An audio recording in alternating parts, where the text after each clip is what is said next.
الحمد لله الذي أبدى الأخلاق والعظيم والصلاة على من كان نبيا وآدم بين الماء والطين وعلى آله وأصحابه أجمعين. أما بعد فأعوذ بالله من الشيطان الرجيم. بسم الله الرحمن الرحيم. إن الله لا يغفر أن يشرك به ويغفر ما دون ذلك لمن يشاء ومن يشرك بالله فقد ضل ضلالا بعيدا.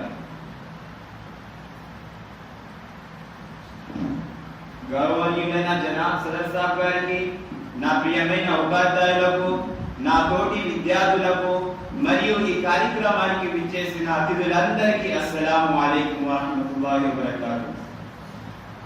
మిత్రులారా, ఈ రోజు నేను మీ అందరి ముందు తౌహీద్ గురించి చెప్పబోతున్నాను. తౌహీద్ అనగా ఒకే ఒక దైవమైన అల్లాహ్ను మాత్రమే పూజించాలి. సోదరులారా, అల్లాహ్ తాలా మానవులను ఈ భూమి మీద పుట్టించిన తర్వాత వాళ్ళను మంచి మార్గంలో నడుపుటకు 1,24,000 ప్రవక్తలను పంపించాడు. ఆ ప్రవక్తలందరూ ప్రజలకు అల్లాహ్ తాలా యొక్క గొప్పతనం వివరించి అల్లాహ్ వైపు పిలిచేవారు. సోదరులారా, ఈ తౌహీద్ కోసం, మన కన్నా లా ఇలాహ ఇల్లల్లాహ్ కోసం ప్రవక్త చాలా కష్టాలు పడ్డారు, ఎన్నో బాధలు అనుభవించారు. కానీ ప్రజలు ప్రవక్తల మాటలు వినేవారు కాదు, వాళ్ళని తిట్టేవారు, కొట్టేవారు. అయినా ప్రవక్తలు అల్లాహ్ తాలా వాళ్ళకు అప్పగించిన కల్మాను విస్తరిస్తూనే ఉండేవారు. చివరకు మన ప్రియ ప్రవక్త హజరత్ ముహమ్మద్ సల్లల్లాహు అలైహి వసల్లం గారు వచ్చారు. ఆయన కూడా ఎన్నో కష్టాలు అనుభవించారు, కానీ కల్మా యొక్క దావత్ను వదలలేదు. సహాబాలు కూడా ఈ కల్మా యొక్క దావత్ తబ్లీగ్ చేశారు. సోదరులారా, ఒకసారి కల్మా యొక్క లా ఇలాహ ఇల్లల్లాహ్ అర్థం తెలుసుకుందాం. దీని అర్థం అల్లాహ్ తప్ప ఎవరు ఆరాధ్య దైవం లేరని, అల్లాహ్ తప్ప మరి ఎవరిని పూజించకూడదని. పూజించడం అంటే ఒక ఆరాధించడం మాత్రమే కాదు, మన అన్ని పనులు ఆయనే చేస్తాడని పూర్తిగా నమ్మడం.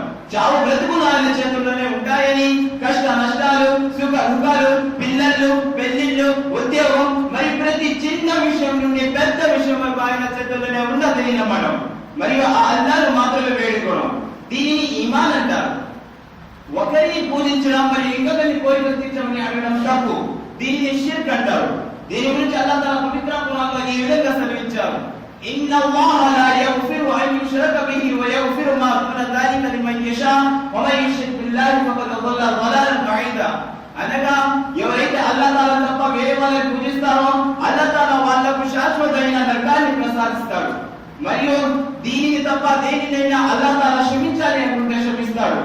ఎందుకంటే మానవులు చేసే తప్పులలో అల్లాహ్ తాలాకు షిర్క్ అంటే చాలా కోపం వస్తుంది.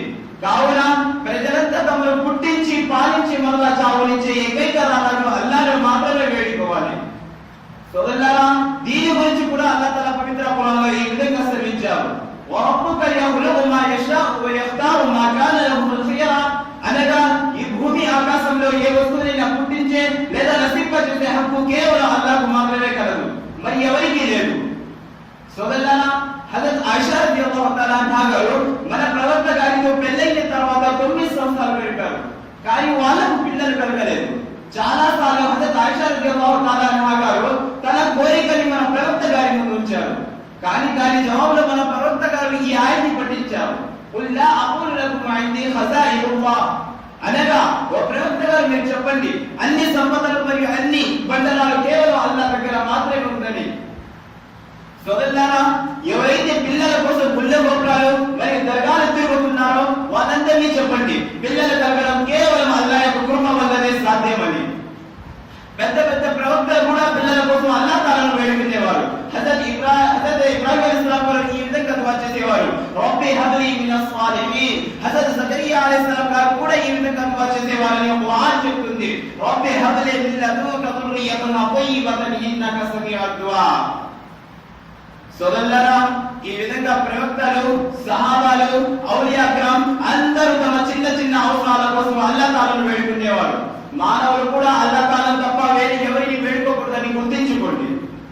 సోదరులారా, మీరు సహాబాల గురించి ఎక్కడైనా విన్నారా, లేకపోతే ఎక్కడైనా చదివారా? వాళ్ళు మన ప్రవక్త గారి సమాధిపై శ్రద్ధ చేయడం కానీ, లేక పూలు చల్లడం కానీ, లేక చాదలు పరచడం కానీ లేదు.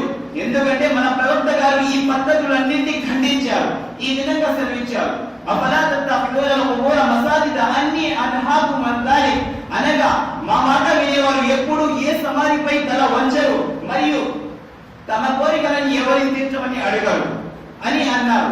మనకన్నా పరమార్థం కూడా ఇదే. సోదరులారా, మనం కూడా అల్లాహ్ తాలాను తప్ప వేరే ఎవరిని పూజించకూడదు మరియు మన కోరికల్ని అల్లాహ్ తాలాను తప్ప ఎవరిని తీర్చమని అడగకూడదు. సహాబాలు తమ చిన్న చిన్న అవసరాల కోసం 2 రకాలు నమాజ్ చేసి అల్లాహ్ తాలాకు దుఆ చేసేవారు. అల్లాహ్ తాలా మనల్ని కూడా ఆయనే కొలిచేటట్టు చేయుగాక. వాఖిరు దావానా అల్హమ్దులిల్లాహి రబ్బిల్ ఆలమీన్.